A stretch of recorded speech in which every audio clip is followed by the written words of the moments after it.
కేవలం అంటే ఒక్క సంవత్సరంలో 3% జంప్ ఎట్లా వస్తుంది?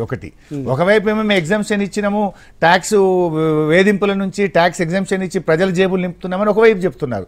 ఇంకొక వైపు మరి తగ్గాలి కదా. పోయినసారి కేంద్రానికి వచ్చే ప్రతి రూపాయిలో 19 పైసలు ఇన్కమ్ ట్యాక్స్ ద్వారా వచ్చింది.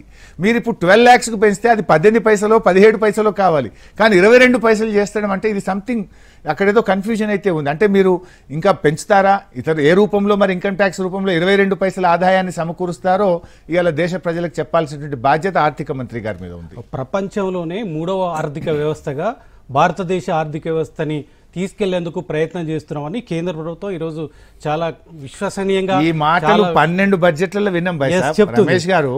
12 బడ్జెట్ల నుంచి వింటూనే ఉన్నాం, కానీ జరిగింది ఏంది?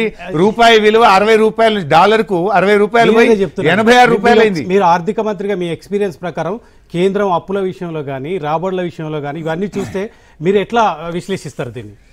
కేంద్ర ప్రభుత్వం చెప్తున్న దానికి చేతలకు పొంతన లేదు. ఇప్పుడు నిజంగా దేశ ఆర్థిక వ్యవస్థ బలోపేతమైతే మన రూపాయి విలువ పెరగాలనా వద్దా? 2014 నుంచి ఈ రోజుకు గత 12 సంవత్సరాల్లో రోజు రోజుకు జారుడు బండ మీద జారిపోయినట్టుగా రూపాయి విలువ జారిపోతా ఉంది. ఆనాడు సబ్జెక్టు కరెక్షన్ కానీ బీజేపీ ప్రభుత్వం 2014లో అధికారంలోకి వచ్చినప్పుడు రూపాయి విలువ డాలర్కు 62 రూపాయలు ఉండేది, కానీ ఈరోజు 86 రూపాయలు దాటిపోయింది. మొన్న ఈ మధ్య ఆర్టికల్స్ వస్తున్నాయి, అమెరికాలో ఉన్నటువంటి మన పిల్లలు అమ్మా నాన్నకు ఫోన్ చేసి డబ్బులు పంపండి అంటున్నారు. ఫీజులు పెరిగిపోయినాయి, ఖర్చులు పెరిగిపోయినాయి. ఎందుకంటే రూపాయి విలువ పడిపోవడం వల్ల తల్లిదండ్రులు పంపిన డబ్బులు సరిపోవడం లేదు.